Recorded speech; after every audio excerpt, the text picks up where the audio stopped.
오늘은 아브라함에 대해서 함께 나누어 보겠습니다.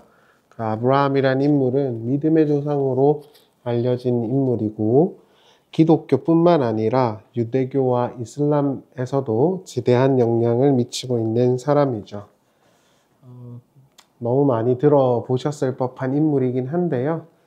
조금 우리가 흔히 좀 듣지 못했던 티피컬하게 들었던 이야기들과는 좀 다른 이야기들을 조금 같이 나누어 보면서 아브라함의 이미지, 좀 이해를 새롭게 보면 어떨까라는 생각이 듭니다.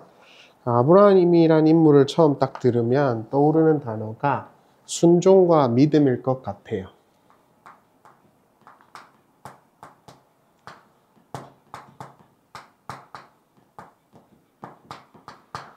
순종과 믿음이란 단어인데 이제 우리가 믿음의 조상이라고 부르기도 하고 또 자신의 하나밖에 없는 아들인 그 이삭을 바쳤다라는 그 모리아 사건의 그 임팩트도 굉장히 많기 때문에 아마 이 두 단어가 아브라함의 그 어떤 서사를 설명하는 중요한 단어이지 않나 라는 생각을 하고 있습니다만 저는 개인적으로 순종이나 믿음보다는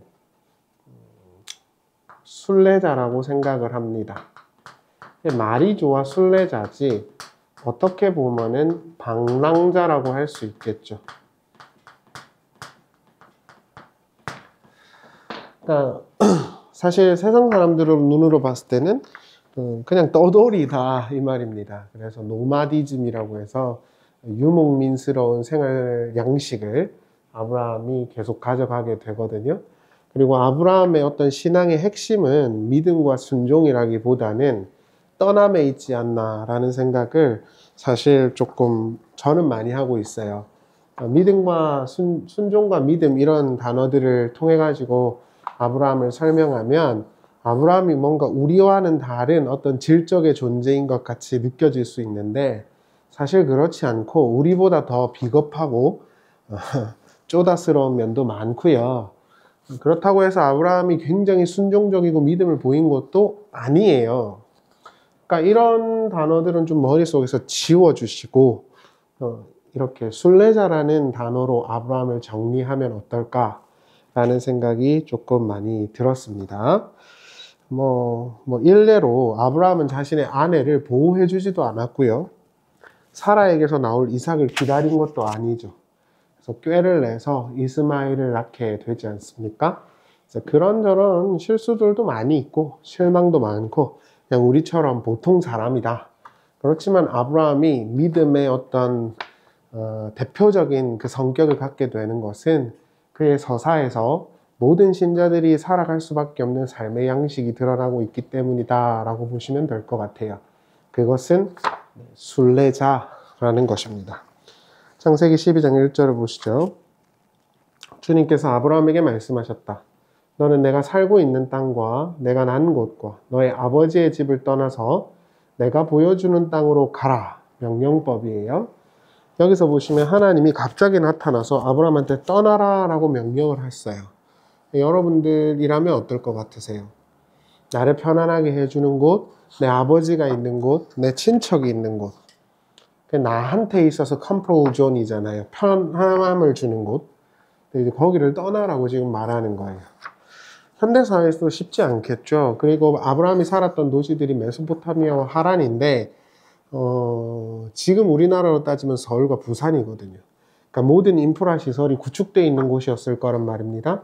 그리고 많은 사람들이 아메리칸 드림처럼 메소포타미아 동쪽으로 러쉬를 하고 있었기 때문에 아브라함한테 이거를 명령하셨을 때 아브라함이 떠난다라는 것 자체가 쉽지 않았을 것입니다. 그러나 떠났죠. 그래서 아브라함은 순례자다 또는 방랑자다 이런 말씀을 드리는 거예요. 4절을 한번 보겠습니다. 아브라함은 주님께서 말씀하신 대로 길을 떠났다. 롯도 그와 함께 길을 떠났다. 아브라함이 하란을 떠날 때의 나이는 75이었다. 이렇게 나옵니다. 자, 하나님께서 아브라함에게 지금 네 가지를 요구했습니다. 제가 순종의 사람 이라는 그 이미지를 조금 흔들어 드릴게요. 첫 번째, 땅을 떠나라. 네가 살고 있는 땅을 떠나라 라고 말했고요. 두 번째, 친척을 떠나라. 세 번째, 아비를 떠나라. 자, 이렇게 말을 해놓고 내가 지시할 땅으로 가라 이렇게 말했어요.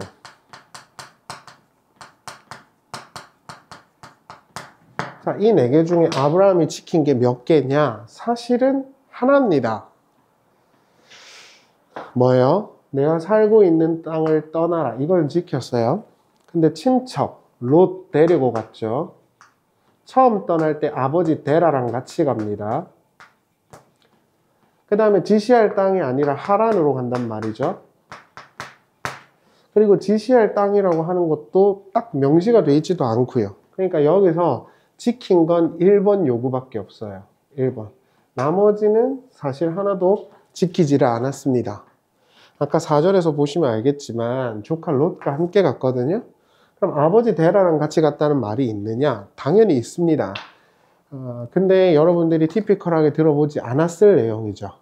사도행전 7장을 가보겠습니다. 2절입니다. 스데반이 말하였다. 부형 여러분, 내 말을 들으십시오.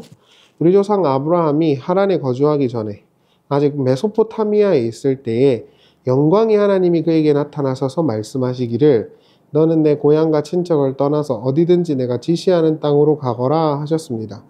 그래서 그는 갈대아 사람들의 땅을 떠나 하란으로 가서 거기서 살았습니다. 그의 아버지가 죽은 뒤에 하나님께서 그를 하란에서 지금 여러분 사는 이 땅으로 옮겼습니다. 이렇게 나오죠. 자, 두 가지 자료가 지금 충돌하는 것 같죠. 자, 창세기에서는 뭐라 그랬냐면 창세기에서는 하나님이 명령을 해갖고 떠났대요. 이때 나이가 75세라 그래요. 그리고 그때가 하란에 있을 때라고 말을 해요. 근데 사도행전에서 지금 스데반이 말하는 건 메소포타미아에서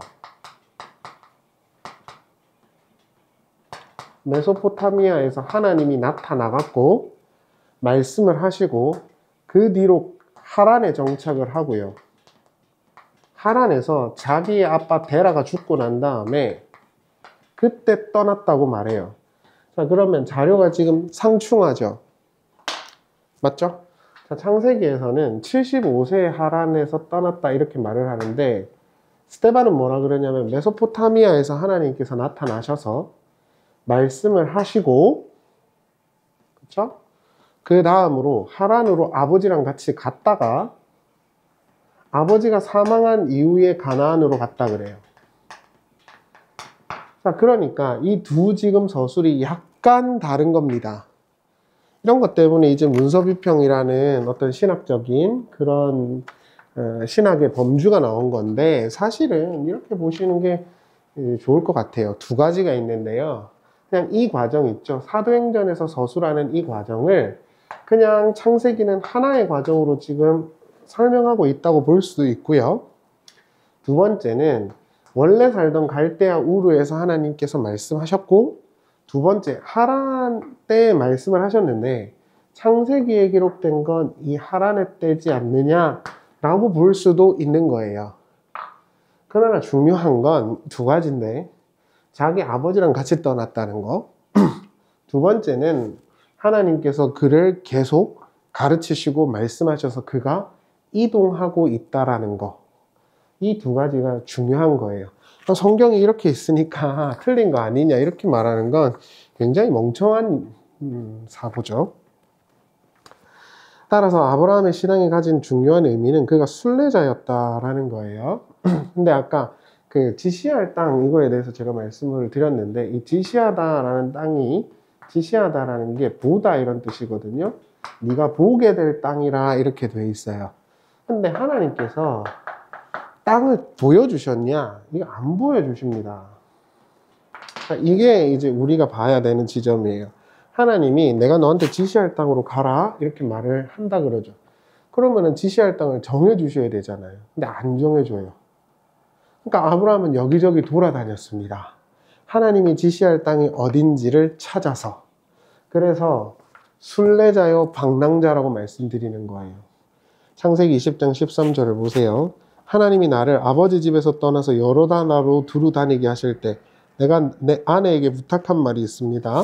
우리가 어느 곳으로 가든지 사람들이 나를 두고서 묻거든 그대는 나를 오라버니라고 하시오. 이렇게 나오죠? 그러니까 여러 나라를 두루 다녔대요. 지시할 땅이 딱 정해져 있으면 글로 가면 되잖아요. 근데 그게 없다니까요. 이게 기독교 신앙의 핵심이에요, 여러분. 예전에 제가 신학생 때도 그랬지만 이 교회 안에 있는 무당들이 조금 있거든요. 교회 안에 있는 이 무당들은 뭘 하냐면요. 이를테면 유학을 가야 한다 합시다. 예를 들어서. 그러면 유학을 갈까요 말까요 이런 걸 물어봐요. 그 무당들한테 가서. 소위 기도를 해준다는 분들이죠. 그 사람들은 몰라요.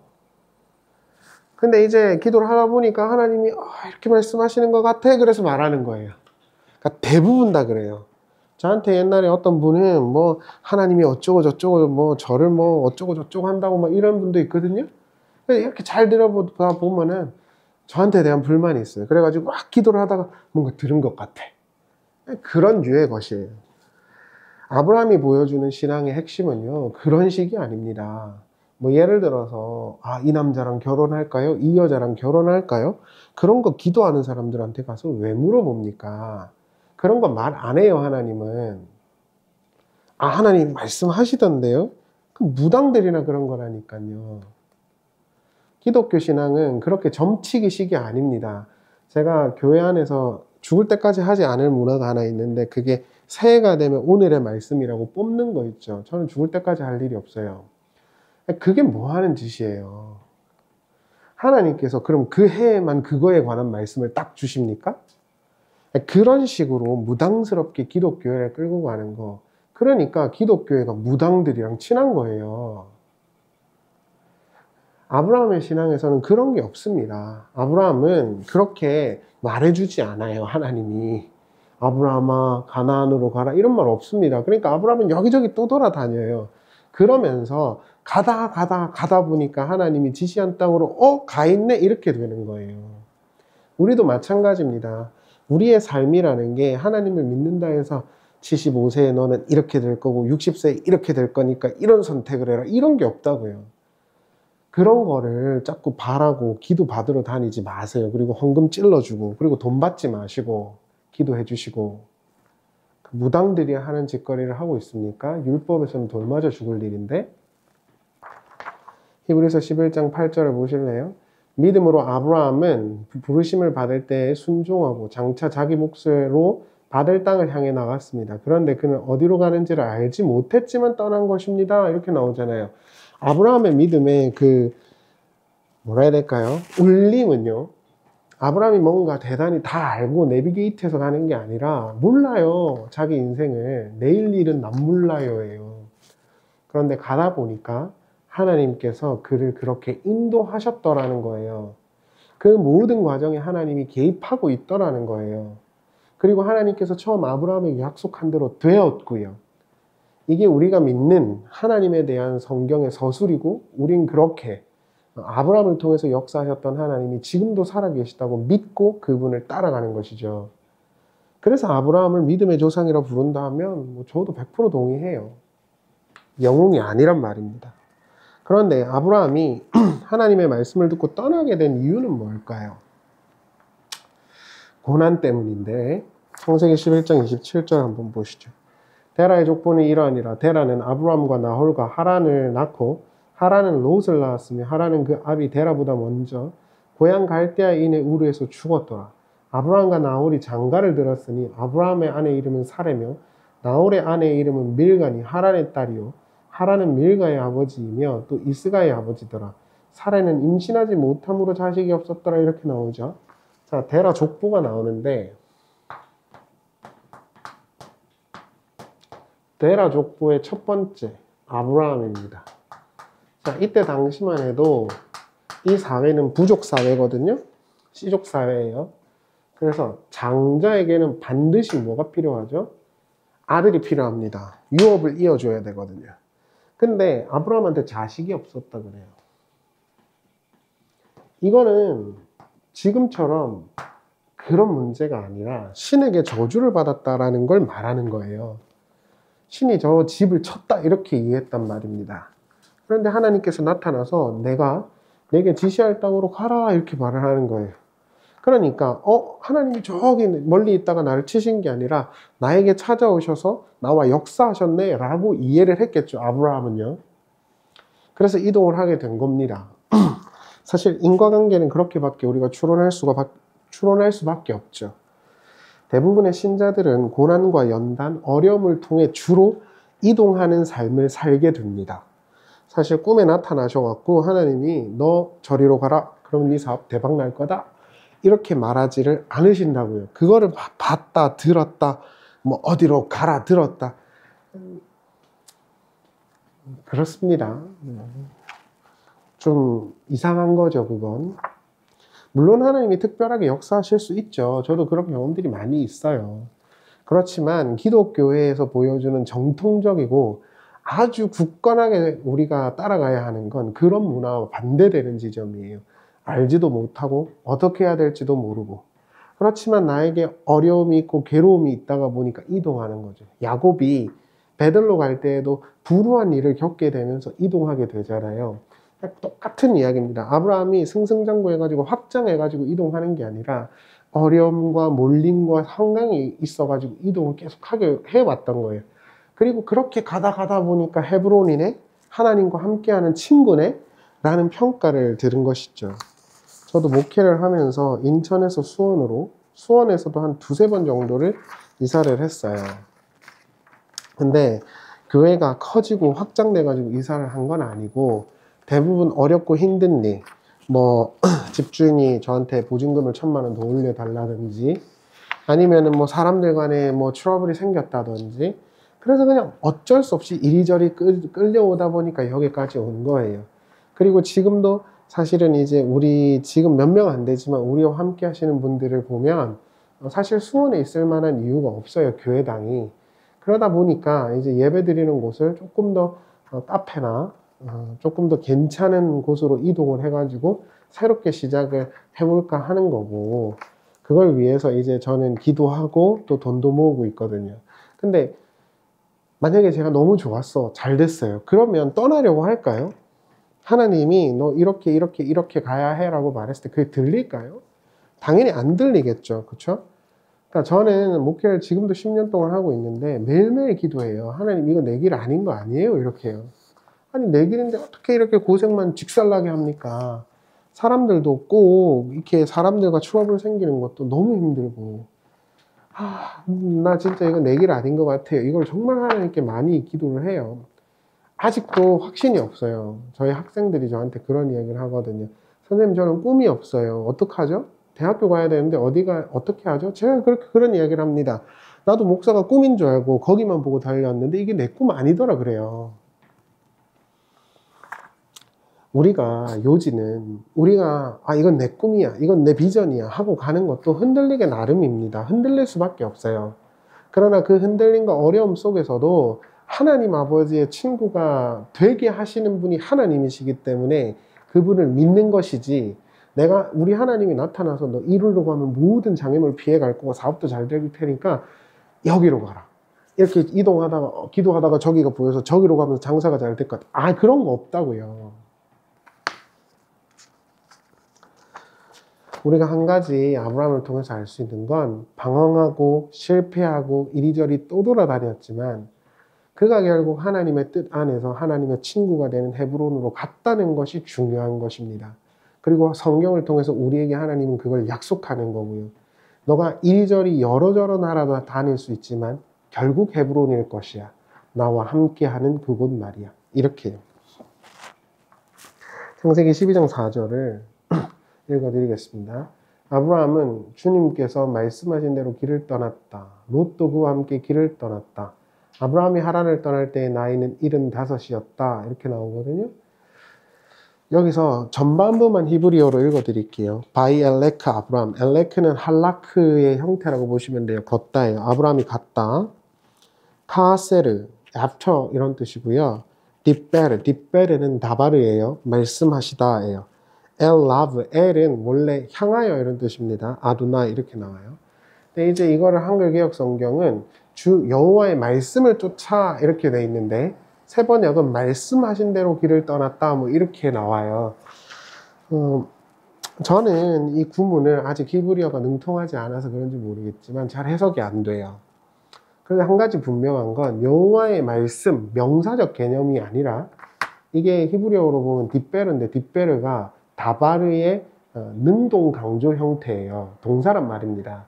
그래서 저는 말씀하신, 명령하신 여호와를 뒤쫓아갔다.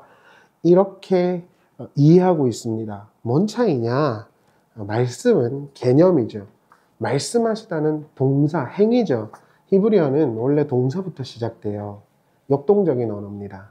하나님이 표지를 딱딱딱딱 찍어줘 갖고 이리 가야 돼, 저리 가야 돼 이게 아니라 지금도 내 삶 속에서 역사하시고 개입하셔서 우리를 이끌고 가고 계시다 라는 취지에서 저는 여호와께서 말씀하신 여호와를 뒤쫓았다 이렇게 이해하고 있어요. 정리를 해보면 아브라함은 방랑자고 떠돌이고 순례자였어요. 목적지가 어딘지도 모른 채로 그저 걸어 다녀야 했죠. 그리고 여러 나라를 두루 다니며 여러 위기를 겪어야 했습니다. 그러나 그는 갈 때마다 마물의 상수리 나무를 붙잡고 하나님을 불렀고 찾았습니다. 예배를 드렸죠. 지금 우리는 어디쯤 가고 있을까요? 저도 이제 10월이 되면 이쪽 이제 교회 쪽이 계약이 끝나는데 참 고민이 많습니다. 하나님께서 꿈에 나타나셔서 야, 너는 네 그거 아니야. 너 그냥 학원에서 애들이랑 가르쳐. 이러면은 그냥 그래요. 이렇게 말 거고. 꿈에서 나타나서 너 그래도 죽을 때까지 해야지. 이러면 목회를 해야 돼. 이러면 좋은데 하나님은 그러지 않으세요. 그러니까 고민되고 때로는 마음을 다잡다가도 흔들리고 그렇게 되는 것이죠. 그럼에도 불구하고 성경을 통해서 우리가 한 가지 확신할 수 있는 건 하나님은 지금도 말씀하고 계시다는 것이고 아브라함이 결국 여기저기를 또 따라다녔지만 하나님이 약속하신 걸 다 이루었다는 거예요. 그런 살아계신 하나님, 예수님의 표현을 빌리면 아브라함의 하나님, 이삭의 하나님, 야곱의 하나님, 지금도 살아계신 그 하나님이 우리를 부르셨기에 그렇게 인도해 가실 것이라는 것이고 우리가 결국 도착하면 가다 도착해보면 헤브론에 있지 않을까. 핫바르, 연합하다. 아브라함처럼 말입니다. 사회나 경제나 여러 가지가 지금 너무너무 표류하고 힘들다 그러죠. 저는 앞으로 낙관적이지 않을 거라고 생각합니다. 그럼에도 불구하고 그것이 우리를 죽일 수 없음은 하나님이 우리를 붙드셨기 때문인 걸 저는 믿습니다. 저의 삶의 형태가 어떻게 될지는 모르지만 제가 바라는 한 가지가 있다면 하나님이 저에게 원하시는 그 하나님의 자녀의 영광, 그 자리에 제가 하나님의 뜻 안에서 있기를 바라는 것이고 하나님의 진리의 바른 말씀을 굳건히 믿고 살아가기를 바랍니다. 제가요. 그 과정에서 흔들림도 있고 방황도 있겠지만 하나님이 그렇게 인도해 주실 거라고 약속한다고 아브라함의 이야기를 통해서 저는 듣습니다. 모쪼록 힘들고 어렵고 지금 내가 어디쯤 왔는지 모르실 수 있겠지만 하나님이 지금도 살아계셔서 우리를 그 아브라함의 그 친구의 자리로 부르고 계시다는 것을 그리고 결국 그렇게 될 것이라는 것을 믿는 우리가 될 수 있기를 바랍니다. 감사합니다.